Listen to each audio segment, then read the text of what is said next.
Et bienvenue sur les gens qui nous rejoignent sur le live stream. Et on va pouvoir démarrer cette nouvelle édition du Talk. Et avant de commencer, pour ceux qui nous rejoignent et qui ne nous connaissent pas, on va peut-être faire un petit focus sur qu'est-ce que WeTalk. Donc WeTalk, on est une société de conseil spécialisée en produits.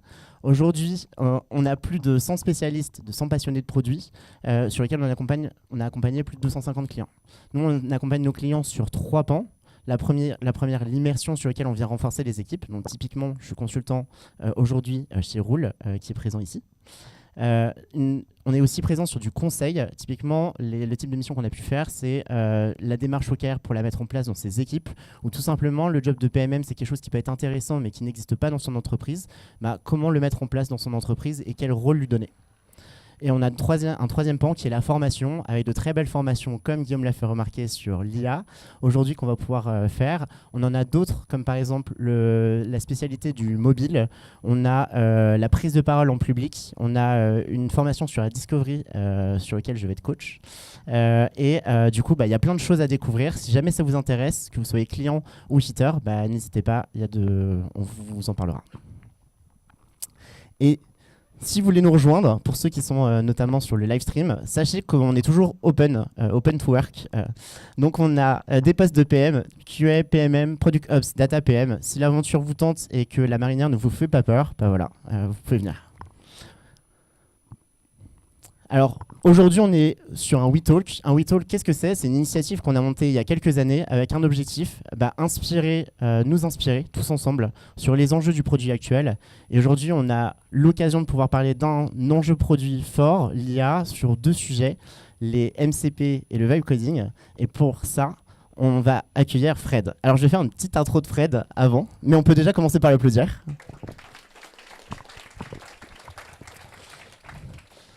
Alors, Fred, je vais te faire une petite genèse en quelques minutes. Donc Fred, c'est 10 ans d'expérience dans le produit, sur lequel il a eu un focus, 2 focus forts, apporter l'IA avec de l'éthique sur du service public. Donc apporter finalement de résoudre des problèmes pour le bien commun. Et par exemple, pour vous citer ça, il a co-créé une association qui s'appelle Data for Good. Data for Good qui permet de mettre en relation des data scientists qui sont volontaires avec des ONG pour répondre à leurs enjeux et pouvoir apporter au public le plus large. Donc très belle initiative, mais Fred il a aussi plusieurs vies puisqu'il a eu des expériences assez incroyables. Je sais qu'il y a un pot après pour ceux qui pourront être ici présents et je pense que vous allez vouloir lui demander comment il a fait pour être CPO au ministère des Armées et en quoi ça consiste de mettre du lean et de l'agile avec des militaires. Et aujourd'hui, donc Fred, ça fait 8 mois qu'il a rejoint Scaleway. Scaleway, c'est une très belle boîte française. 8 mois 2 ans? J'ai regardé le poste un peu trop tard. 2 ans qu'il a rejoint Scaleway sur le poste de Head of PM IA. Et ça nous fait très plaisir de l'avoir ce soir. Il va nous parler d'un sujet qui lui parle tout particulièrement, puisqu'il l'a pitché sur le ticket. Sur ce, je te laisse la parole. Ça nous fait un grand plaisir de t'avoir. Je vous demande de l'accueillir chaleureusement. Merci beaucoup. Alors je vous préviens, ça va être très très dense parce qu'on va parler de 2 gros sujets dont on pourrait parler pendant 1 heure chacun et on n'a que 20 minutes sur chacun des sujets. Donc voilà, ça va aller un peu vite, je vais peut-être un peu survoler parfois certaines choses. Je vais faire une démo live qui va peut-être pas marcher, donc voilà. Attendez-vous au pire et comme ça vous ne serez pas déçus. Pour commencer, qui suis-je? Je me repitch, mais du coup tu m'as déjà pitché. Donc je suis Head of Product actuellement chez Scaleway. Scaleway, c'est un cloud provider, c'est-à-dire qu'on loue des ordinateurs à des gens qui ne veulent pas les acheter, en gros, comme AWS, comme GCP, voilà, c'est nos concurrents. Et on a beaucoup de GPU, des cartes graphiques qui sont beaucoup utilisées pour l'IA en ce moment. On a une médaille un jour là-dessus, donc c'est pour ça que j'étais fier de mettre cette photo. C'est une boîte américaine qui fait de l'analyse sur justement les clusters de GPU qui entraînent des modèles qui nous l'a remis. Voilà, c'était très rigolo, on a mis une chemise et on a pris des belles photos pendant le Ray Summit. J'anime aussi en ce moment une émission qui s'appelle C'est pas sorcier sur le ticket. Sauf que moi je joue le rôle de Jamie, mais en fait je m'appelle Fred, du coup c'est assez confusing pour les gens qui y assistent. Mais voilà, je vous la recommande. Si vous ne lisez pas le ticket encore, je vous recommande évidemment de vous y abonner. Au menu de ce soir, on va parler déjà de MCP. Qu'est-ce que c'est les MCP? Et les MCP, comment vous pouvez les utiliser en tant que PM? Quelles sont les limites aussi? Parce qu'il y a des trucs un peu pas ouf en ce moment avec les MCP. En plat, on va faire une démo live avec du vibe coding sur Cursor, qui est un outil qui permet de... En gros, un LLM écrit du code pour nous et on voit tout ce qui se passe et on peut lui dire d'aller plus dans une direction ou une autre. C'est cette partie-là qui pourrait crasher potentiellement. J'ai prévu un backup au cas où. Et en dessert, on part sur une QA. Je répondrai à de nombreuses questions que vous aurez sûrement. Et donc, on se gardera un peu de temps pour faire ça. C'est parti ? Allez. MCP, qu'est-ce que c'est ? J'aime bien partir toujours des problèmes qu'on cherche à résoudre. Et là, le problème qu'on cherche à résoudre avec les MCP, je trouve, c'est le suivant. Si je demande à ChatGPT, est-ce que tu peux éteindre la lumière de mon salon ? Évidemment, il va me répondre un truc comme ça. J'aimerais bien, mais j'ai pas accès à la configuration. Enfin, je ne sais pas faire, quoi. Je suis un modèle de texte. Je peux pas accéder à des outils. Je peux pas interagir avec le monde, en fait. C'est dommage, parce qu'en fait, un LLM qui produit juste du texte, bah, c'est bien pour créer des emails, pour écrire du code qu'on peut après copier-coller ailleurs. Mais en fait, pour qu'un agent fonctionne, pour qu'une app IA ait de la valeur, c'est quand même hyper chouette qu'elle puisse se connecter et utiliser des outils. Et en fait, c'est vraiment ça l'idée des MCP, c'est comment on va aider les LLM à utiliser des outils. Plutôt que les LLM, d'ailleurs, les apps IA, ce serait un meilleur moyen de les nommer. C'est-à-dire que les LLM, c'est juste la techno qui va générer du texte, des tokens, on appelle ça. Et là, en fait, on va avoir une app IA qui va englober plein de choses. C'est la fenêtre UI que vous avez de ChatGPT, la fenêtre UI de Claude, ainsi de suite. Et donc, pour moi, c'est ça une API. C'est toute cette interface et tout le moteur qu'il y a derrière. Oui. Si tu peux, y a des gens au fond de la salle qui n'entendent pas. Ouais, ils vont entendre. Faut que je parle plus fort, c'est ça? Ouais. On va essayer de parler plus fort alors. Donc un MCP, pourquoi ça existe? Si une API elle essaie de se connecter directement à l'API de NetAtmo, NetAtmo c'est une app qui pourrait typiquement contrôler la lumière de ma maison, en fait elle doit se palucher toute la documentation, savoir quels sont les types de calls qui sont possibles, savoir comment est configurée l'API, bref c'est un enfer. Et on pourrait éventuellement passer ça comme un bourrin dans le contexte du LLM et lui dire tiens, voilà, débrouille-toi avec ça. Mais c'est vraiment pas facile, quoi. Les API pour interagir avec les API, ça marche pas très très bien. Et on va pas à chaque fois rebalancer toutes les calls API en contexte. Donc en fait, les MCP, imaginez ça un peu comme une rustine. C'est-à-dire que c'est un truc qui a été développé par Anthropic dans leur coin. Un jour, ils ont sorti cette rustine. Et comme c'était les premiers à le faire, tout le monde s'en est emparé et dit ok, c'est mieux que rien, donc on va continuer là-dessus. Et en fait, ça sert à faire ce lien. C'est-à-dire que l'API, au lieu de directement faire un call à une API, elle va déjà interroger un serveur MCP. Elle va dire hey, coucou, salut, serveur MCP, dis-moi quelles sont les fonctions à ma disposition. Parce que moi, j'ai une action que je dois faire. Mon utilisateur m'a demandé de faire une action. Maintenant, je veux savoir quelles sont les actions que je peux utiliser sur ton API. Le MCP répond voilà la liste des actions disponibles. Et à ce moment-là, l'API, elle va pouvoir redemander ok, sur telle API, je veux que tu me donnes maintenant quels sont les bons paramètres à mettre en place. Je sais pas, il faut par exemple, pour allumer une lampe, il faut que je mette le numéro de la lampe, est-ce qu'elle est on, est-ce qu'elle est off, ainsi de suite. Et donc, il va te donner comme ça toute la description. En gros, ça ressemble à ça, en version très résumée. Donc, on a d'un côté l'app, l'AI app, avec un client MCP qui va être chargé de faire des appels à ce MCP serveur. C'est un fonctionnement client-serveur assez classique et qui va pouvoir appeler un outil et ça va communiquer dans les deux sens. Je vais passer directement à la suivante.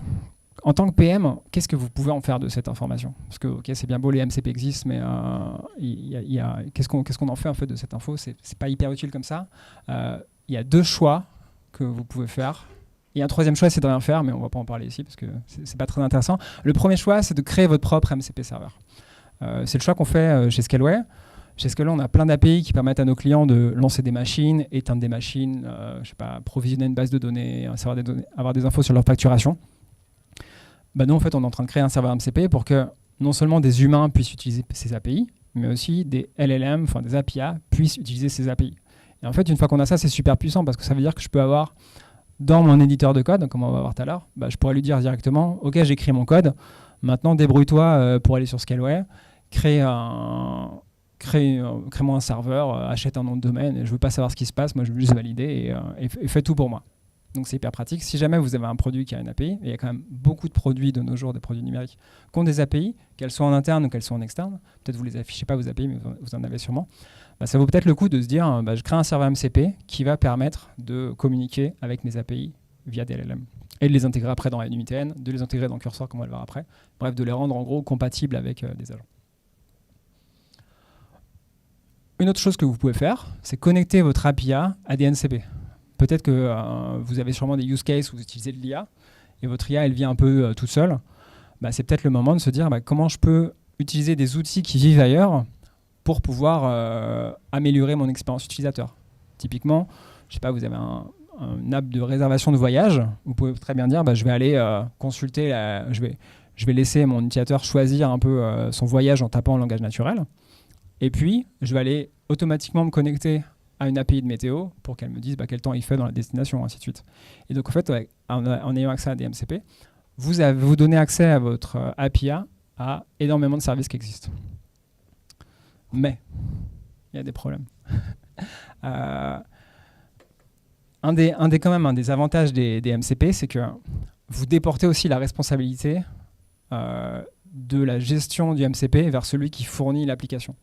Qu'est-ce que ça veut dire? C'est-à-dire que quand vous faites une API, si vous voulez vous connecter à 10 outils, il faut créer 10 connecteurs. Donc c'est hyper compliqué à faire, c'est hyper chronophage, il faut bien faire les choses. Alors que si vous avez un MCP, vous avez juste à mettre un seul MCP serveur qui va se connecter lui-même à ces 10 applications. Et donc ça veut dire que c'est les gens qui font les applications qui vont devoir eux-mêmes gérer ces serveurs MCP. Donc vous déchargez d'une partie. Donc ça c'est bien, quand il y a des vraies entreprises qui font des vrais serveurs MCP officiels. Là où par contre, où c'est un peu plus inquiétant, c'est que là c'est la page officielle de modèle contexte protocole et la liste de tous les serveurs. Donc il y a une liste assez conséquente quand même d'agents officiels, enfin de MCP supportés. Et puis tout ça c'est une liste en fait de MCP qui sont faits par des tiers. C'est-à-dire qu'il y a une personne un jour qui s'est réveillée sur internet qui s'est dit en fait ce serait cool d'avoir un serveur MCP pour gérer mes mails. Et il a développé ça. Le problème, c'est qu'en fait, quand vous faites des calls MCP, pour que ça fonctionne, il y a un moment où vous allez devoir donner vos clés API. Donc c'est un peu comme si vous donniez les clés de la maison à quelqu'un que vous ne connaissez pas, que vous n'avez pas rencontré, vous n'avez pas lu son code. Et en fait, vous lui donnez vraiment accès à à toute l'application. Donc c'est quand même quelque chose qui est à l'heure actuelle assez risqué, que je ne ferai pas pour ma part et que je recommande de ne pas faire, à part si c'est juste pour tester sur des choses pas sensibles. Mais voilà, gérer ma base de données PostgreSQL avec une app développée par un tiers, perso, moi, ça m'inspire pas trop confiance. J'ai pas trop envie de le faire. Donc voilà, la chose qui est importante, juste en résumé, c'est que mettez pas vos clés d'API n'importe où. Si vous voulez utiliser des MCP, concentrez-vous sur les MCP officiels, supportés, et tout ira mieux. Et vous serez heureux. Voilà, c'était un peu dense. J'ai tendu l'atmosphère là, avec les problèmes de sécurité. Maintenant, on va passer à la démo. La démo avec Cursor. Donc là, je sais pas comment je vais tenir le micro et coder en même temps. J'aurais dû prévoir un casque peut-être. Si tu veux, je te tiendrai le micro. Je vais faire cette mission. Si vous avez des questions sur MCP, vous inquiétez pas, on a une session de questions-réponses à la fin qui laissera largement le temps de poser plein de questions. Non, je vais réussir. Je me pencherai. Tu me changes le micro. Attends, pour l'instant, je me connecte. Donc ça va prendre juste quelques secondes, le temps qu'il se connecte sur l'interface. On fait la petite transition. Du coup, je vous le dis en avant-première, là il va nous faire une démo de vibe coding sur un produit qui lui parle tout particulièrement, puisque c'est sa problématique du moment en tant que papa. Mais je vais le laisser teaser un petit peu plus ce sujet. Merci beaucoup. Déjà un petit peu l'historique de ce que c'est le vibe coding. Le vibe coding, c'est un terme qui a été inventé par un gourou de l'IA qui s'appelle Andrej Karpathy, qui est une des personnes qui a inventé l'architecture transformer, qui est utilisée partout dans les modèles. L'idée, c'est au lieu de faire du code et de faire du copier-coller dans ChatGPT ou Claude ou ainsi de suite, c'est d'essayer de comprendre ce qui se passe. On y va en mode YOLO, on utilise un éditeur comme Cursor et on valide à peu près toutes les actions qu'il fait. On croise les docs pour que ça se passe bien. Et s'il y a une erreur, on demande à Cursor de résoudre lui-même les erreurs. Donc ça fait peur, ça marche étonnamment bien. Vous allez voir en direct ce que ça produit. On va essayer ce soir de faire une application donc en 20 minutes, on a 20 minutes à peu près, une application qui est capable de générer des fausses images Pokémon, des fausses cartes Pokémon. Parce que des images Pokémon, je vois qu'il y a des amateurs dans la salle, ça me fait plaisir, merci. On va générer des fausses cartes Pokémon, donc on va être en plein copyright infringement de plein d'entreprises. Mais j'ai testé, OpenAI nous laisse faire pour l'instant. Donc on va en profiter tant que c'est possible. Et donc on va essayer de faire ça. Alors j'ai j'ai une app qui marche, qui est prête au cas où. Donc vous aurez, quoi qu'il arrive, vous verrez un produit final. Mais on va essayer de le faire en live parce que c'est plus marrant. Et parce que c'est le jeu, quoi. Donc là, ce que vous voyez, c'est l'interface de Cursor. C'est un IDE, pour ceux qui ne connaissent pas. Donc c'est une interface de développement. C'est assez impressionnant au début. Si vous n'avez jamais fait de code, vous inquiétez pas. Ça fait peur, mais je pense qu'il ne faut pas avoir peur. Il faut juste essayer et tester des choses. Le setup est un petit peu difficile à mettre en place au début, mais une fois que ça marche, une fois qu'on a pris un peu le coup de main, ça va tout seul et c'est assez rigolo à faire. Là, je vous montre juste ça parce qu'en fait, on peut choisir son modèle ici dans cette fenêtre. Et donc là, j'ai choisi d'utiliser des modèles qu'on héberge nous-mêmes chez Scaleway. Donc comme ça, mes données ne partent pas aux États-Unis. C'est un modèle chinois qui s'appelle Qwen, qui est hébergé chez nous chez Scaleway. Et donc qu'on sert en inférence, c'est-à-dire qu'on prend un modèle inféré, un modèle entraîné, et les gens nous envoient des questions, et nous on renvoie des réponses sans regarder ce qui se passe avec les données stockées en France, ainsi de suite. Et donc on va utiliser ce Qwen 3 là en question pour faire la démo, pour montrer que en fait, vous pouvez faire ça aussi avec des choses françaises. Mais je vais quand même utiliser un peu d'OpenAI parce que moi, on n'a pas encore de génération d'images suffisamment avancée.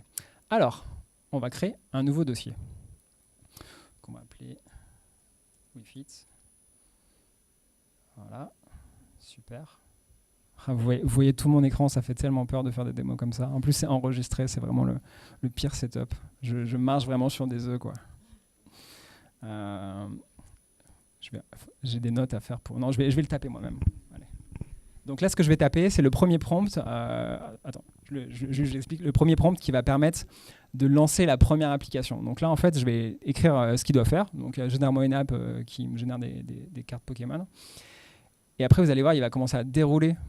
Ça va aller très vite. Il va dérouler plein de choses. Il va créer plein de fichiers. Et après, on va regarder un petit peu en détail ce qu'il est en train de faire et comment il le fait. Ouais, merci. Est-ce que tu te sens à l'aise? Hyper à l'aise, c'est bon, je dois coder en live devant 50 personnes avec un micro comme tien. I like to create. Non, en fait, je vais me déconnecter 2 secondes pour prendre un prompt que j'ai déjà enregistré, mais comme c'est dans mes notes perso, je vais arrêter de présenter pendant 1 seconde. On sait jamais. Ouais, j'ai bien fait de faire ça. Alors, hop, note. Donc là, je vous fais une petite transition en attendant. Donc là, l'objectif, la mission qu'on lui a donnée, c'est en 20 minutes d'arriver à nous faire un proto sur lequel potentiellement il peut tester un produit avec une valeur business derrière. Ou tout du moins, il veut tester la valeur business derrière. Et du coup, on va voir ce qu'il arrive à faire en 20 minutes. Aucune pression, c'est bon. Merci. Allez, c'est parti. Je lance. Donc je lui ai dit en gros, fais-moi une web app, utilise l'API d'OpenAI pour faire des fausses cartes TCG. Qu'est-ce que je lui ai dit d'autre? Donc là, il commence à me poser des questions. Il me dit, je veux faire une commande. Franchement, cette commande, je ne sais pas ce qu'elle fait. Donc on va dire oui. Hop. Voilà, oui. Là, il est en train de me générer des nouveaux dossiers. Hop, il m'a généré un dossier. Il va dans le bon dossier, ainsi de suite.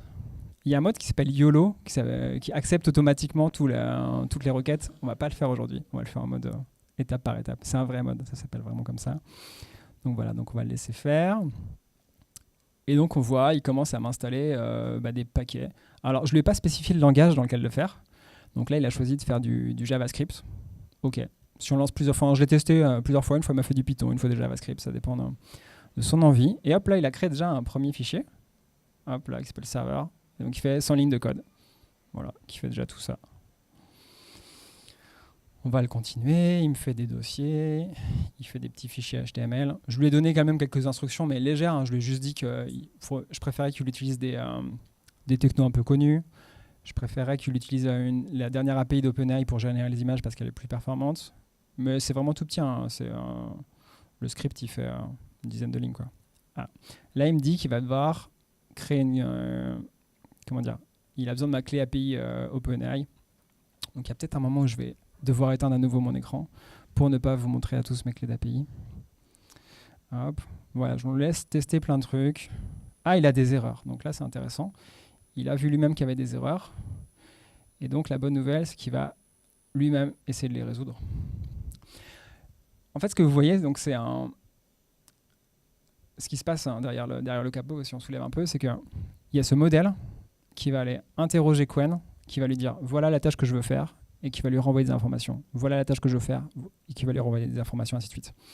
Et en fait, il y a cet aller-retour qui se fait en continu entre le serveur et le comment ça s'appelle et le modèle. Et il a un fonctionnement quand même agentique, c'est-à-dire que là, il a créé de lui-même une liste d'applications à faire. Donc là, il a déjà créé la structure du projet, il a intégré l'API d'OpenAI, il a créé HTML, CSS, et là, il me dit, je vais maintenant tester l'appli, voir si elle marche bien. Écoute, vas-y. Hein. Alors, est-ce qu'elle marche bien? Alors, j'ai l'impression que c'est mon app, c'est l'app qui marche que je vous montre. On va essayer de le faire.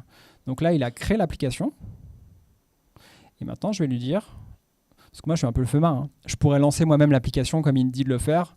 Il me dit de faire plein de commandes un peu compliquées, et j'ai pas envie de le faire, donc je lui ai dit run the app yourself. Voilà, merci beaucoup. Super, débrouille-toi. En fait, il faut se rendre compte qu'en fait, là, cet agent, il a accès à tout mon ordinateur. Il peut utiliser un terminal, il peut exécuter des commandes, il peut accéder à mes fichiers, il peut faire énormément de choses. Et donc, on va le laisser faire sa vie. Voilà. Là, il est content. Il teste que quand il se connecte, ça marche bien. Il voit qu'il y a déjà mon ancienne application qui est installée. Et donc là, plutôt que de tuer l'ancienne application, je dis, je vais juste utiliser un autre port pour pouvoir faire en sorte que ça marche.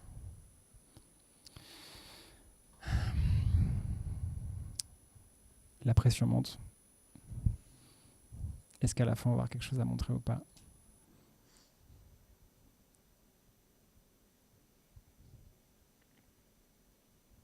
On va essayer de lancer ça. Oh, ok. Donc voilà, il a créé cette première page qui a l'air de faire des trucs bizarres. Il me dit qu'il génère une carte alors que je ne lui ai même pas demandé. On va essayer de cliquer sur ce bouton. Ah bah non, il m'a déjà fait ça en fait. Ok, donc voilà, là, ça met quoi, 5 minutes? Ouais, à peu près. Donc on a réussi à faire cette première version de carte, qui est pas dingue, hein, mais on va essayer de l'améliorer maintenant ensemble. Donc voilà, et si je clique sur générer une nouvelle carte, est-ce que ça marche? Je suis désolé, c'est un peu long, c'est les derniers modèles d'OpenAI, donc ils sont longs à charger pour choisir des images. En attendant, je vous quand même un peu l'idée, ce qu'il y a derrière, c'est de se dire, si j'ai une idée en tête en tant que PM, et que je veux en parler à mes ingés, soit j'écris une PRD, ça me prend une demi-journée, je dois peut-être aller voir mes designers pour faire un proto Figma, soit en fait avec ça, là en 5 minutes, je peux passer d'une idée à quelque chose que je montre, qui fonctionne, avec des boutons qui marchent. Ce code-là, jamais de la vie je le mettrai en production personnellement, parce qu'il a été écrit, je ne sais même pas ce qu'il y a dedans, ainsi de suite, je ne sais pas quel package ça utilise, ainsi de suite. Mais ça me permet de dire, ok, la faisabilité technique est là, je sais que ça peut marcher, je sais que je peux le mettre dans les mains de l'utilisateur pour faire une démo, pour faire un test, et je sais que ça peut apporter de la valeur. C'est ça qui est hyper intéressant. Ok, donc ça marche, on dirait que c'est assez intéressant. Maintenant, je trouve qu'il y a un truc qui manque, c'est que quand je génère une nouvelle carte, je ne vois pas les anciennes, et c'est un peu dommage. Et je vais lui demander de m'ajouter ça. On va lui demander ça. Alors, je fais ça. The old image in a record folder and display them.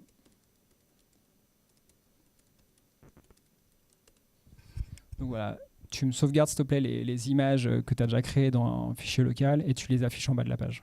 En plus, j'ai écrit ça vraiment dans un onglet pas ouf, c'est pas très clair mon intention. Maintenant, on va voir s'il va réussir à le faire.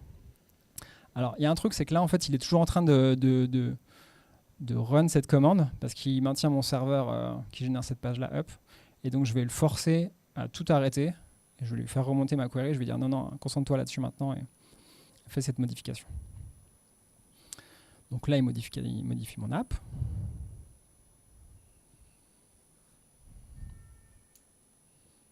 Ok, super. Et là, ça marche. Là, c'est un truc intéressant que je vais vous montrer, c'est que si vous voulez aussi voir un petit peu plus et apprendre peut-être à coder, il y a des trucs qui vont se passer qui sont hyper cool. C'est que vous pouvez voir ce qu'on appelle les divs. Donc, vous pouvez voir qu'est-ce qui a été ajouté et qu'est-ce qui a été supprimé par le modèle. Donc, on va essayer de voir ce div-là. Bon, il me demande de refaire des choses. On va accepter. Vas-y. Tue l'ancien serveur. Arrête de me poser des questions. Bon, il veut pas.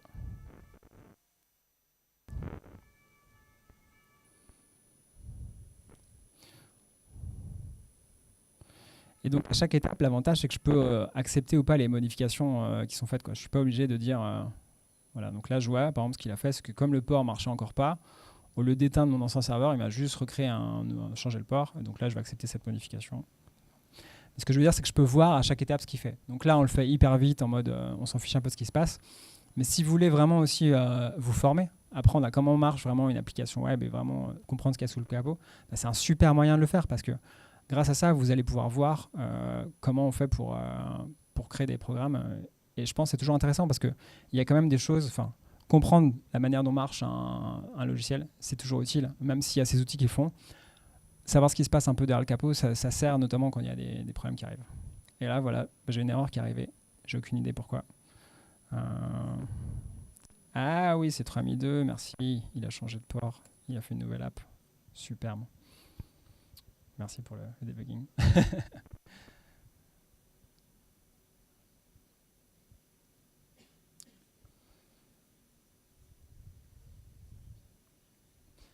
Voilà, et donc là, normalement, si je génère une nouvelle carte, avec un peu de chance, il m'a sauvegardé ma carte d'avant.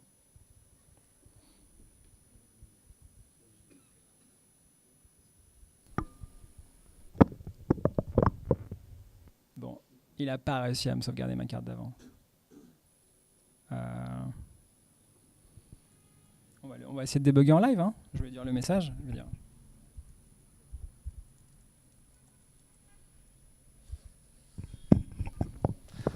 Donc là, c'est bien, ça nous montre que c'est pas, ça marche pas à tous les coups et que c'est la web coding, c'est vraiment de la recherche avec lui et il faut quand même mettre un peu les mains dans le cambouis histoire de comprendre qu'est-ce qui fonctionne pas. Donc là, je lui dis que ça marche pas. Je lui envoie une petite larme pour lui dire que c'est pas bon. Ah, voilà, il me dit que le problème, c'est qu'en fait, il reçoit juste une URL d'OpenAI, donc il affiche, mais qu'il n'a pas sauvegardé les images localement. C'est dommage, c'est ce que je lui avais demandé de faire, mais il n'a pas voulu. Ok, donc là, il a changé un gros bout de code. Il m'a rajouté 58 lignes. Il va encore, à mon avis, se prendre les pattes dans le process qu'il n'arrive pas à tuer. Ah non, là, ça va, il arrive. Ok, on réessaye.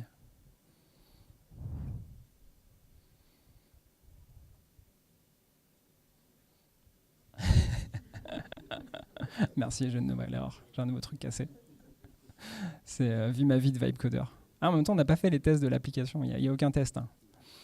Donc, il y a quand même un truc, c'est que normalement, si je faisais les choses bien, que j'avais le temps, au lieu de développer tout ça n'importe comment, je lui dirais, pour chaque étape, tu me fais des tests pour t'assurer qu'il n'y a pas de régression quand tu fais des modifications, pour t'assurer que les choses marchent comme il faut. Mais là, on n'a pas le temps de le faire, donc on ne va pas le faire.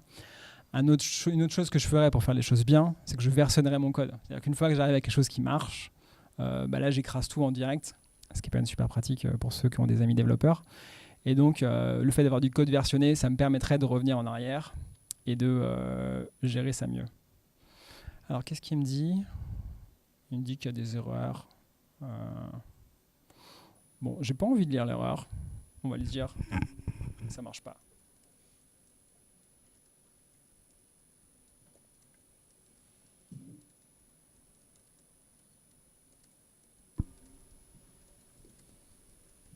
On va continuer à mettre des emojis tristes pour le faire culpabiliser. Un petit trick de web coding. Je me dis que l'écran est petit, vous voyez peut-être pas grand-chose à l'arrière, à part des lignes de texte grises qui bougent. Après, si la démo ne marche pas en live, pas tout à fait, tu peux toujours montrer ton petit projet que tu avais prévu à côté. Le projet, mais combien de temps il me reste pour le faire marcher ? 5 minutes. Ok.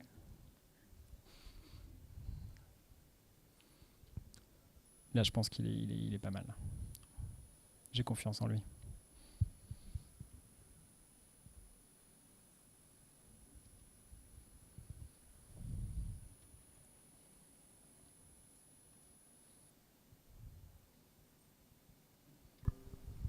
Ah, voilà. Donc là, c'est super. Donc, je ne sais pas ce qui s'est passé. Je pourrais le lire en regardant toutes les modifs qu'il a fait, mais je pense qu'il n'arrivait pas à bien récupérer les fichiers. Maintenant, il arrive à les afficher, à les sauvegarder. Et si on en génère une nouvelle, ah c'est cool, il arrive à garder l'ancienne qu'il a sauvegardée. Une fois, et après tout recasse. Donc à mon avis, il doit les garder dans ce dossier-là, images. Ah, super, donc j'ai des super images Pokémon. Regardez. Si on avait du temps pour aussi raffiner le prompt, parce que ça ne ressemble pas du tout à une vraie carte Pokémon, pour les experts dans la salle que j'ai repéré tout à l'heure. Ah bah voilà, il a réussi à en refaire une nouvelle, ça fonctionne. J'ai encore 2 minutes, je peux faire une dernière feature? Ok. Maintenant, je voudrais choisir le type de Pokémon qui va être généré.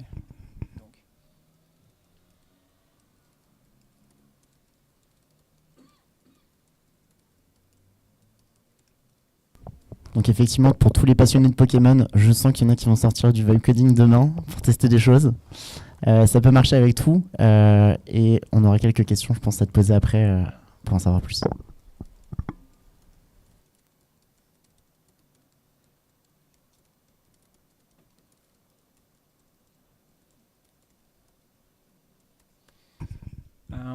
Un truc que je recommande aussi, qui est important, c'est qu'à chaque fois, j'essaie de faire des petites features et des petits morceaux. C'est-à-dire que j'ai commencé par faire une app la plus simple possible.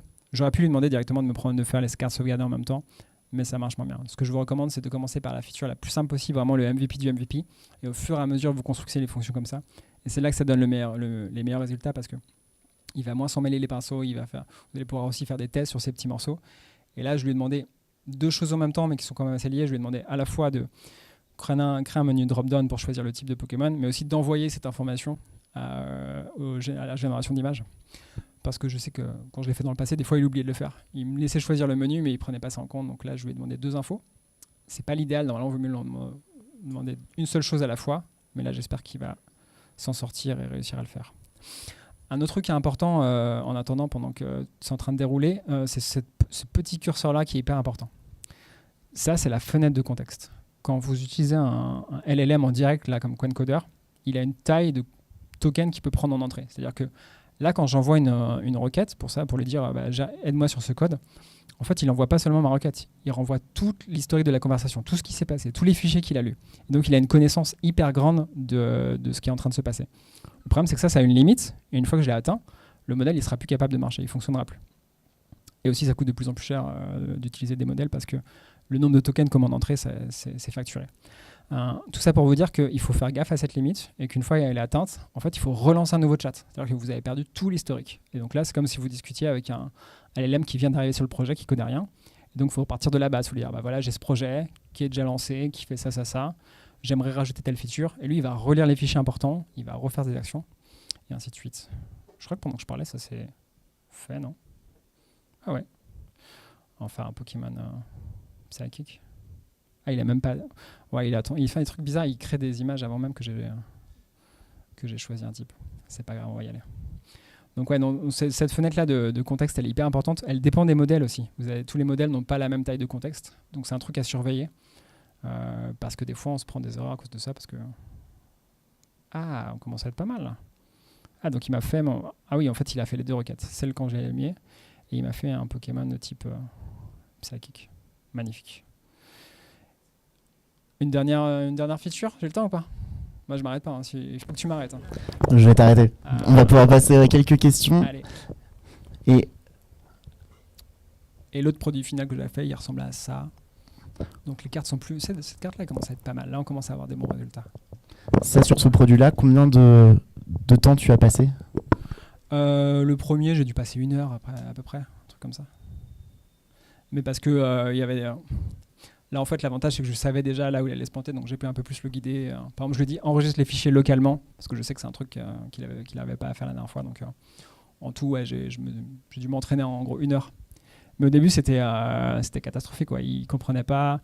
J'utilise une API d'OpenAI qui n'est pas dans ses données d'entraînement, donc il a du mal à l'accepter. Un truc dont je n'ai pas parlé aussi, on a parlé des MCP, mais en fait, vous pouvez aussi utiliser des MCP à cet endroit-là. C'est-à-dire que là, j'utilise un LLM. Je peux aussi... je peux utiliser Internet, je peux le connecter à un browser ici. Je peux connecter des MCP pour qu'il fasse d'autres services. Et donc demain, si on a un service Scaleway, je pourrais très bien dire, prends-moi ce site de génération de Pokémon et héberge-le tout seul en me créant une instance et j'aurai juste à cliquer. Et ma carte ne sera pas contente. Bon, c'est cool, il nous reste du temps pour les questions en tout cas. Yes. Avant de passer à vos questions, la première question qu'on va quand même te poser, donc tu nous as parlé de MCP, tu nous as parlé de vibe coding. Le sujet c'était est-ce que c'est le futur du produit à l'ère de l'IA? Et vu que tu as pu finir quelques minutes en avance, qu'est-ce que tu nous dirais là-dessus avant qu'on laisse la parole aux super questions que vous allez nous poser?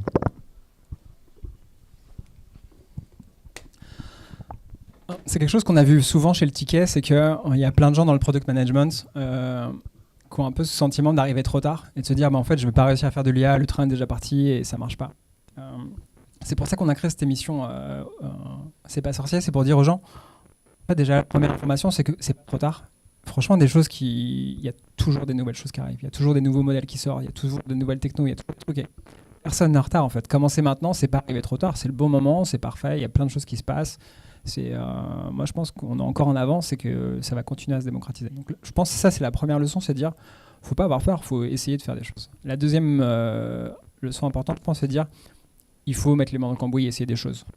C'est dur à configurer parfois, c'est un peu pénible, les premiers pas sont hyper painful. Là ce que je montre pas c'est pour connecter ma propre API, ma clé d'API, j'ai passé 10 minutes parce que c'est pas documenté, je savais pas comment faire et en fait j'ai vraiment galéré pour le faire. Mais une fois que c'est fait, une fois que tout roule et que tout est bien installé, c'est super chouette, ça permet d'avoir des résultats très rapidement, c'est hyper satisfaisant parce qu'en fait on est capable de créer des choses qu'on n'aurait jamais pu créer tout seul de manière un peu magique, quoi. Et donc ça c'est chouette, donc voilà, ne pas avoir peur d'y aller et commencer à tester des choses. Top. Et du coup, place à vos questions, je vois qu'il y a quelques mains levées. Merci beaucoup pour la démo et le risque pris en direct. Ma question porte sur les coûts. Donc, en fait, il y a 2 questions. Si moi, je veux faire ça chez moi, exactement la même chose que dans la démo, combien ça me coûte? Ouais. Et comment est-ce que je fais pour maîtriser mes coûts pour pas que ça dépasse un certain budget? Oui, bien sûr. Alors, le premier coup là qu'il y a, c'est que pour réussir à connecter une API externe, je suis obligé de payer l'abonnement Cursor, qui coûte 10 $ par mois. Donc ça, c'est le premier coup. Et ensuite, l'API, là, j'utilise l'API de Scaleway, donc c'est cool, je ne paye pas. J'ai essayé d'utiliser, par exemple, l'API d'OpenAI. J'arrive à quelques euros, enfin quelques dollars de facturation pour une session comme on vient de faire, pour une session d'1 heure, je dirais à peu près. Donc ça reste très maîtrisé. Pardon ? Ouais, j'ai dû payer 5 $, un truc comme ça, à peu près. Enfin, moins d'une dizaine de dollars en y allant pendant 1 heure, mais sans réfléchir, quoi. En envoyant des contextes de toujours plus gros, en n'optimisant rien. Il y a aussi un truc dont j'ai pas parlé qui est important, c'est que je peux aussi, dans Cursor, mettre des règles qui sont tout le temps les mêmes et qui m'évitent de réécrire à chaque fois les mêmes choses. Par exemple, là, je lui ai dit, fais des choses simples, je sais pas, fais du Python, ainsi de suite. Je peux mettre ça dans des règles. Alors, l'inconvénient, c'est que ça va me l'envoyer à chaque fois dans le contexte, donc ça va me faire plus de tokens. Mais ça va me permettre de ne pas avoir à écrire à chaque fois ma vie, mon œuvre, comment je veux que ça fonctionne. Il y a des repositories qui existent qui précisent ces règles. Donc, c'est cool. Donc ça reste quand même accessible. C'est pas quelque chose avec un coût très élevé. Yes, merci beaucoup Fred pour la présentation du coup. J'ai juste une question par rapport à ce que disait Adrien au début. Tu as travaillé dans des domaines assez sensibles quand même. Ouais. Et du coup, je voulais savoir, je pense qu'on y est toutes et tous un peu confrontés, mais du coup, ça a été quoi ton argumentation pour persuader de pouvoir utiliser ce genre de démarche en interne? Parce que du coup, nous, en termes de sécurité, comme tu disais, il a accès à tout ton PC. Ouais. Et si tu lances ton mode YOLO, là, tu sais pas trop ce qui va se passer. Donc du coup, ça a été quoi ton argumentation pour convaincre de pouvoir utiliser tout ça?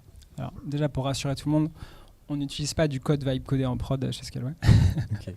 Première chose, disclaimer, sinon je vais me faire tuer par le marketing. Par contre, on peut l'utiliser pour des projets internes des projets qui craignent pas, toi. Typiquement, j'ai mon designer qui arrête pas de nous dire il me faut un outil pour faire ci, un outil pour faire ça. Il a installé lui-même Lovable et il fait ses outils lui-même et il est content et ça pose pas de problème. Donc le risque, il est assez limité, quoi. Cursor, c'est quand même un niveau au-dessus. Donc moi, j'ai un compte admin et un compte pas admin, donc ça me permet aussi un peu séparer les deux. À l'heure actuelle, en fait, j'aime bien faire ce parallèle parce qu'effectivement, à l'heure actuelle, le vibe coding, c'est pas parfait. ça génère des erreurs. Là, tu vois, j'ai pas fait de test, donc ça en génère plein. Bon, on peut déjà l'améliorer en faisant des tests, mais en gros, ça écrit du code un peu tout seul. C'est un peu, je trouve, de la même manière qu'on crée des images il y a 5-6 ans. Au début, c'était des espèces de monstres comme ça, tout difformes. Et maintenant, tu crées une image sur n'importe quel soft et elle est propre, elle est photoréaliste. Et c'est nickel, les gens, ils ont 5 doigts, c'est genre incroyable. On en a un peu à l'image aujourd'hui comme ça, tu vois. Donc ça crée des bugs, ça crée des trucs bizarres, les artefacts ne sont pas très propres.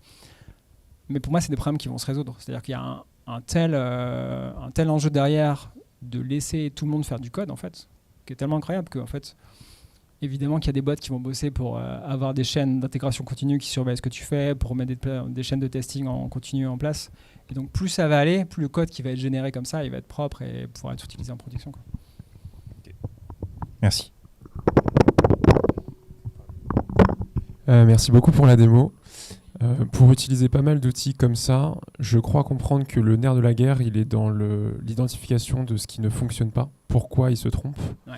Donc déjà, je voulais savoir si tu partageais ce constat-là. Et deuxièmement, quels conseils tu donnes du coup pour plus facilement identifier la raison pour laquelle parfois il ne comprend pas ce qu'on lui dit.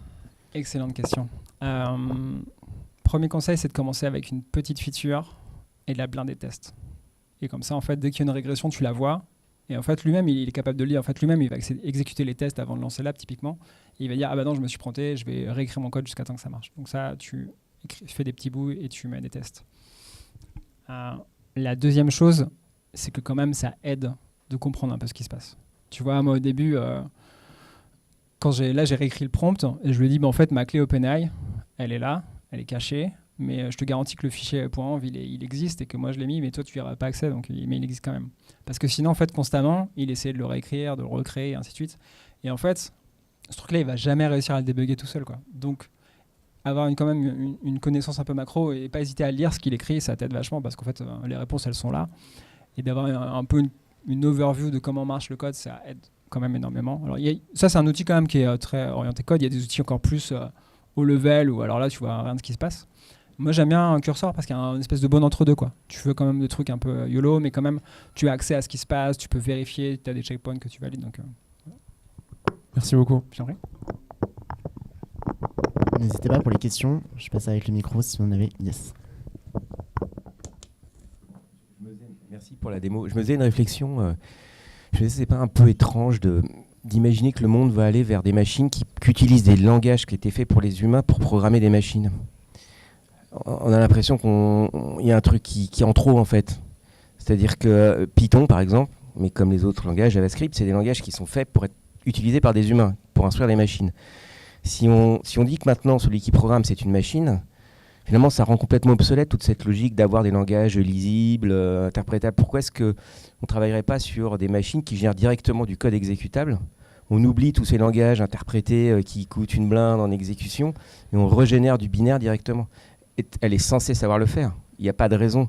Là, on est dans un truc qui est certes super intéressant pour apprendre, mais en réalité, en termes d'efficacité énergétique, économique, d'échange de signes avec un moteur de génération, mais je pense qu'on est 100 fois, 1000 fois, 10 puissance 1000 fois trop gourmand, compte tenu du fait que on place la machine à la place d'un humain, alors qu'en fait, c'est une machine. Voilà. Je veux savoir ce que vous en pensiez. Ouais, j'ai 3 éléments. Premièrement, les modèles de code comme ça, ils sont quand même beaucoup plus légers que les modèles juste langage. Ça, c'est un modèle qui s'appelle QuantCoder et qui fait que du code. C'est un modèle de 22 milliards de paramètres, donc un relativement petit modèle à l'heure actuelle. Donc ça reste quand même des plus petits modèles parce qu'ils sont vraiment entraînés, enfin, ils sont plutôt bons pour faire du code, mais il va typiquement pas m'écrire un roman, quoi. Ça, c'est le premier point. Le deuxième point, c'est qu'il y a quand même un avantage à utiliser ces langages, c'est que les humains peuvent les lire. Les humains peuvent les corriger. Et je peux savoir ce qui se passe et je peux savoir ce qu'il y a sous le capot. C'est quand même rassurant. On voit plein de domaines, quand même, dans le machine learning, où même un LLM entraîné, on ne sait pas comment il marche et ça inquiète quand même pas mal de gens. Il y a des poids de neurones, mais qu'est-ce que ça fait, on ne sait pas. Donc c'est quand même rassurant de se dire on peut le lire ce qui se passe. Et le troisième argument, qui est à mon avis le plus important, c'est de toute façon, il faut des données d'entraînement. Et on n'a pas de données d'entraînement d'écrire du code binaire et voir l'output. Enfin, l'avantage, c'est que ces modèles-là, ils ont appris en lisant énormément de repos sur GitHub, ils ont lu Stack Overflow, donc ils savent comment le code marche. En fait, c'est ça l'avantage, c'est qu'ils ont été entraînés avec toute la connaissance humaine. Le problème, c'est que la connaissance dont vous parlez, elle n'existe pas. Donc, si on voulait passer à là, il faudrait la générer, quoi. Pardon ? Ouais, mais de passer je génère un binaire ça va me générer tel fichier exécuté. Il y a un gap, quoi. Enfin, un LLM, il est bon pour prédire le token suivant. Donc là, s'il a juste deux choix, il doit produire un 0 ou un 1, en gardant le contexte d'avant, alors que ça doit produire un résultat du code interprété, enfin, c'est quand même chaud, quoi. Moi, je pense que le fait d'avoir des données d'entraînement, c'est ça la clé, c'est que ça a été entraîné sur du code humain. Il y a une petite question, je vais faire passer le micro.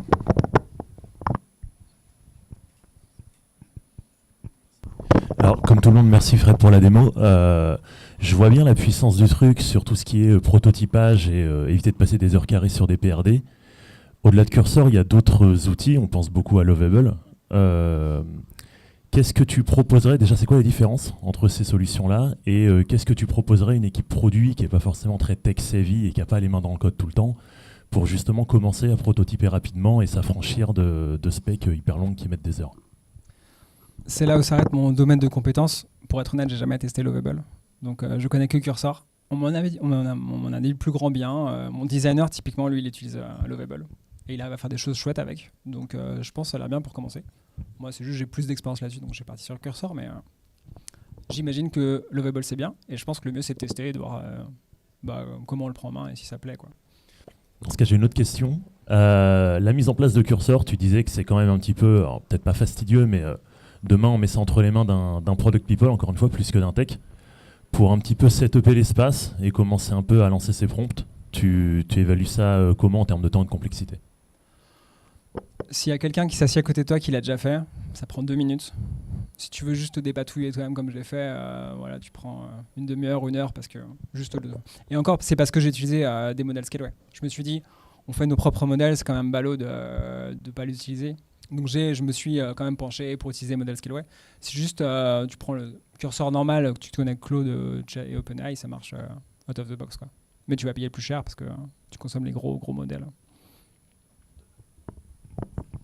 Merci. Merci à toi.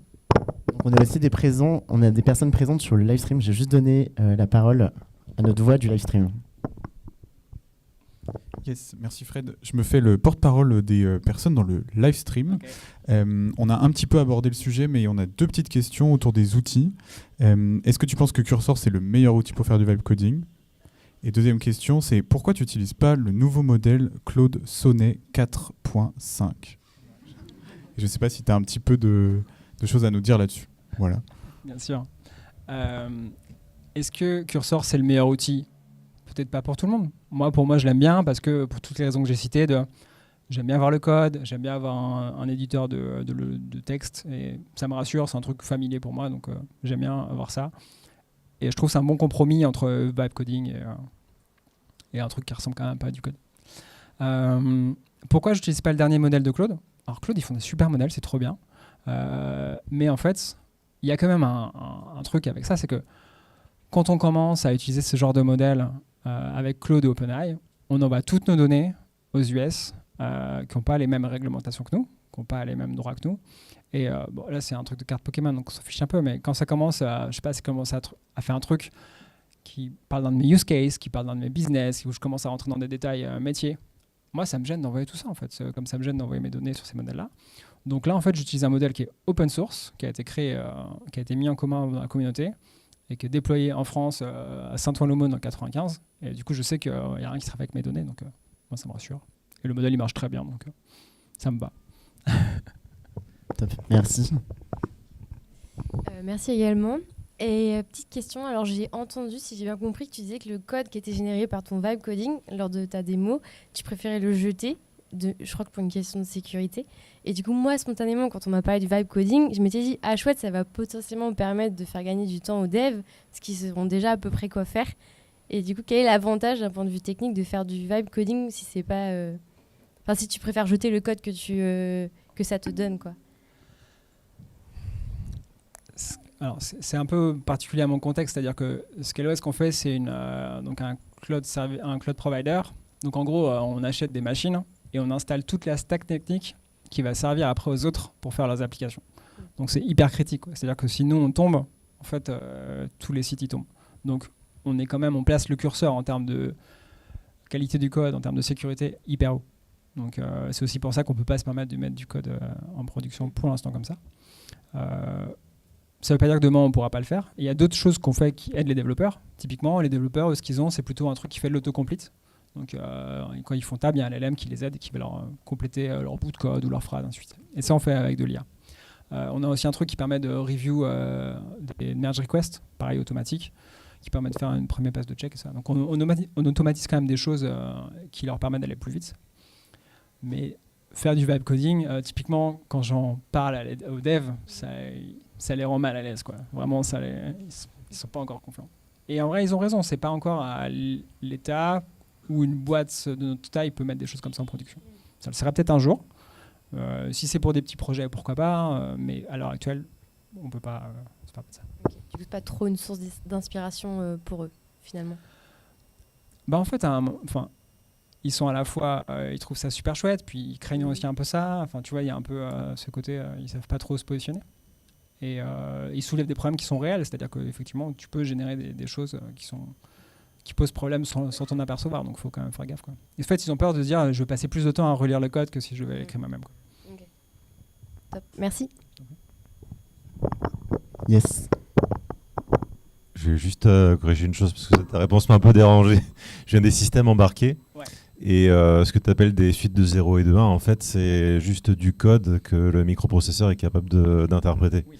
Et là, du coup, tu as des longueurs qui correspondent aux tailles de registre, etc. Donc ça a du sens, en fait. Tu pourrais avoir des tokens qui soient des séquences. Du coup, ouais. Et ce qui fait qu'en fait, c'est un langage qui est universel pour du C, du C++, et les autres langages compilés.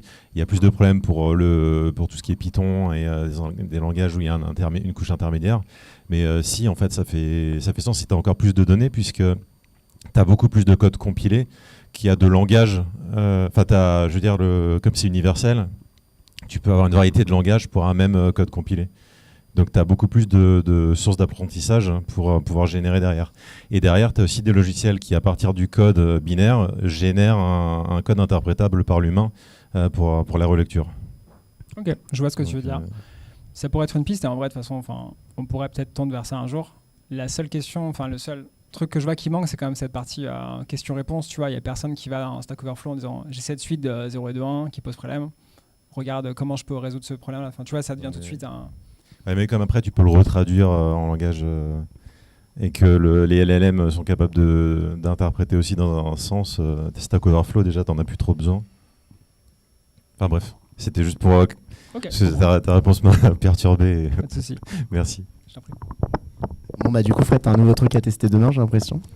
Est-ce que vous avez une dernière question? Ouais. Merci. J'ai pas entendu beaucoup de questions sur la partie MCP. Alors je me lance. J'ai compris de ta présentation que c'était fait pour simplifier l'accès et naviguer dans des documentations Swagger ou OpenAPI un peu trop longues pour les API. Mais du coup, le choix du design des serveurs MCP, il est porté côté demandeur au niveau des apps, ou est-ce qu'il est exposé par les éditeurs qui ont des grosses API?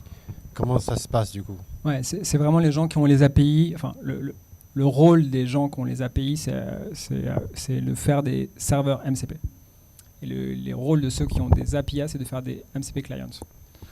Mais la spec, elle est écrite en un week-end sur un coin de table. Hein. C'est pas un truc très sec, elle change encore. Mais comme c'était la première, Anthropic a lancé ça a bien marché. OpenAI s'est mis à suivre. Tout le monde a un peu suivi ça pour pas être largué, mais c'est quand même un truc qui est du bricolage, quoi. Et la gestion de l'authentification pour l'accès à ces données, c'est quelque chose qui est sec à date? Non. Okay. Ça pose des problèmes. Enfin, c'est un truc. Pour tout ce qui est lecture, c'est safe, on peut y aller, il n'y a pas de problème. Pour tout ce qui est écriture, faut quand même faire gaffe. C'est pas, il y a des problèmes, il y a des fois des leaks et tout qui se passent. Il y a encore des soucis sur la techno. Ok, je finis sur cette question-là. La partie OpenID, par exemple, elle est native dans ce protocole? Je ne sais pas. Okay. Il faudrait qu'OpenID du coup fasse des connecteurs, fasse des serveurs qui vont bien, quoi.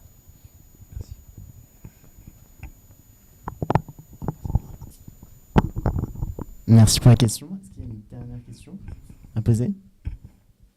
Je ne veux pas de main levée, donc je vais poser une dernière question pour la squad. tu nous as parlé de MCP, de vibe coding, mais du coup, qu'est-ce que tu verrais comme modification dans les pratiques à venir, dans les prochaines années, et qui nous motiverait à nous dire, c'est le moment de s'y mettre?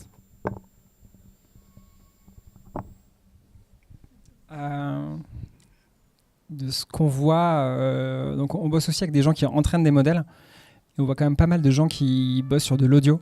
C'est quand même un gros sujet en ce moment d'avoir des modèles audio. Si j'avais eu un modèle audio, j'aurais pu avoir le micro en même temps et parler juste à mon ordi, quoi. Donc ça aurait été chouette. Donc je pense qu'il y a un gros changement qui arrive en ce moment sur l'audio, speech to text, text to speech, et même sans passer par du langage en fait, parce que pour l'instant on sait beaucoup de la transcription, on passe par du texte et après on revient à l'audio. Il y a des modèles qui sortent où il n'y a pas besoin de faire ça, et je pense que de plus en plus on va aller vers ça, et des modèles d'audio performants qu'on arrive à cadrer, qui arrivent à rester dans des rails, et qui fonctionnent bien, qui donnent plein de choses intéressantes, même si la lecture c'est quand même une manière très rapide pour un humain d'avoir des informations. On voit que les gens ils s'envoient pas mal des vocaux, tu vois, au lieu de s'envoyer des textos, et donc je pense qu'on va les suivre dans ce sens-là vers l'IA, vers pas mal de choses vocales. Merci Frédéric. Un grand merci à toi pour la présence. Merci.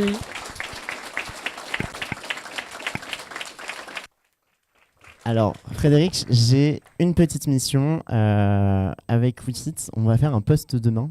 Et du coup, on va devoir prendre une photo avec tout le monde, si ça vous dit. Enfin, vous n'avez pas le choix, en fait, tout simplement. Mais on va faire une photo ensemble et je vais essayer de faire mon meilleur double menton, comme d'hab.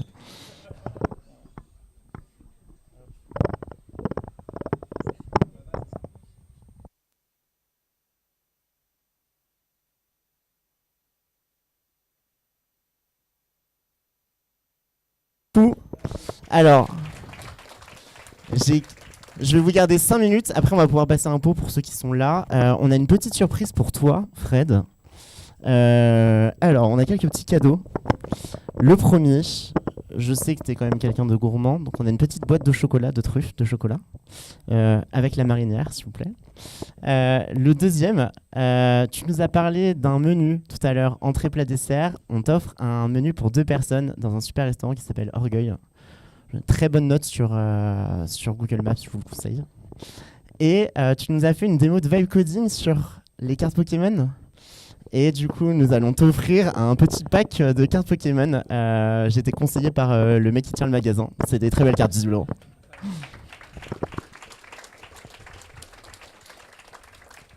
Et alors du coup, on essaie de penser à tout. Alors les vacances sont terminées, l'été c'est fini, visiblement on le voit. Mais l'été prochain, tu vas avoir ton petit sac Wikit pour aller sur la plage avec tes enfants. Merci en tout cas, c'était un plaisir. Et alors maintenant, j'ai quelques petites surprises pour vous. Alors je vous ai dit, on a fait une petite photo, magnifique photo. Demain, on va faire un post LinkedIn sur notre réseau social LinkedIn. Donc n'hésitez pas à mettre un like, ça nous ferait très plaisir pour la squad WeTalk et notamment aussi pour Frédéric pour lui donner de la visibilité. Et c'est pas fini puisque on a 2 prochaines échéances qui arrivent d'ici la fin d'année. Alors ça, c'est notre lien Meetup pour ne pas les louper. Le premier, on fait un meet-up couplé avec Product Tank qui organise des meet-up dans différentes boîtes. Donc ça va être ici dans ces locaux au 7e sur lesquels on va inviter quelqu'un d'Amazon, Mathieu Romary. Mathieu Romary, il est Head of Product chez Amazon et il va nous parler de quoi? Il va nous parler des pratiques produits chez Amazon. Là, je pense que ça va être pas mal intéressant, ça va arriver très vite, le 4 décembre, et les places vont être mises par Product Tank très bientôt sur Meetup. Et alors, petite surprise aussi, on a déjà notre speaker pour la prochaine édition du WeTalk qui sera juste WeTalk, qui aura lieu le 8 janvier et pour lequel on va accueillir Christopher Parola, CPO chez Usign. Usign a une très belle histoire puisqu'il y a quelques années, ils étaient juste en sales-led growth, donc c'est les équipes sales qui généraient des revenus. Ils ont fait un mouvement pour trouver des nouvelles manières sur lesquelles ils sont lancés sur du product-led growth. L'aventure product-led growth, il y a quelques années, on entendait beaucoup parler, mais tout le monde n'y arrivait pas. Ils ont réussi à générer en un an plus d'1 million de chiffre d'affaires sur l'année. Et du coup, il va nous raconter sa petite histoire de comment passer de sales à sales plus product-led growth pour pas détruire les équipes sales, mais justement pour faire 1 + 1 = 3. Voilà. Sur ça, je vous laisse. C'était un grand plaisir. On se donne rendez-vous pour la prochaine date, le 4 décembre ou le 8 janvier. Et puis, profitez. On a un buffet qui vient de s'ouvrir. Et c'est un grand plaisir pour ceux qui étaient en live stream et ici. Merci beaucoup.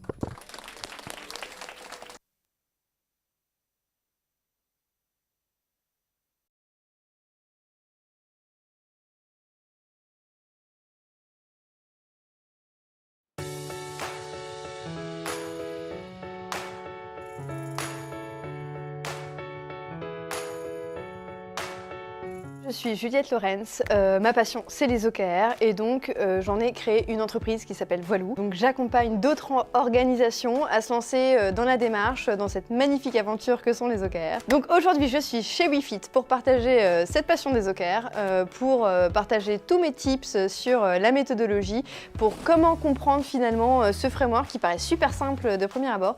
Et puis finalement quand on le met en place c'est pas si évident que ça. L'idée c'était de partager beaucoup de choses sur le framework, comment le mettre en place et surtout les erreurs à éviter. Dans le domaine du product management, on a très souvent des grandes théories, des grandes idées, des gens qui écrivent sur pourquoi les OKR c'est génial. Et justement, ce qu'elle a voulu aborder, c'est rester dans quelque chose de très terre-à-terre, de ok, c'est quoi les principes? Et donc plutôt que de s'éparpiller en disant ouais les OKR c'est génial, voilà tout ce que ça va vous apporter, c'est plutôt de dire vous savez ce que c'est, voilà mes conseils pour les mettre en place, moi je m'y connais et voilà comment ça va marcher. Le tips qu'elle a donné qui m'a le plus marqué, c'est une question qui lui a été posée où on lui a dit ok, mais pour des consultants qui restent en moyenne 1 à 2 ans en mission, est-ce que c'est vraiment réaliste de penser qu'on peut mettre en place des OKR et qu'il y a du succès derrière? Et elle, sa réponse, c'est de dire il y a un KR qui est justement utile pour des consultants dans cette situation-là, c'est de se dire est-ce qu'on a réussi à faire comprendre aux personnes dans l'entreprise ce concept d'OKR. Est-ce qu'ils se sont appropriés ce concept-là? Est-ce qu'ils vont être en mesure de l'appliquer une fois qu'on sera parti? Aujourd'hui, ce que je pourrais mettre en application dans mon quotidien, c'est vraiment utiliser les OKR comme une déclinaison de la vision stratégique plus long terme, comme un outil d'aide à la priorisation au quotidien en tant que product manager. Moi je remercie aussi WeFit de cette invitation parce que c'était un moment d'échange super riche. On a partagé plein de trucs, plein de questions super sur comment est-ce que eux ils doivent survivre avec leur contexte un peu de tous les jours. Et donc c'était vraiment top de faire ce talk chez WeFit.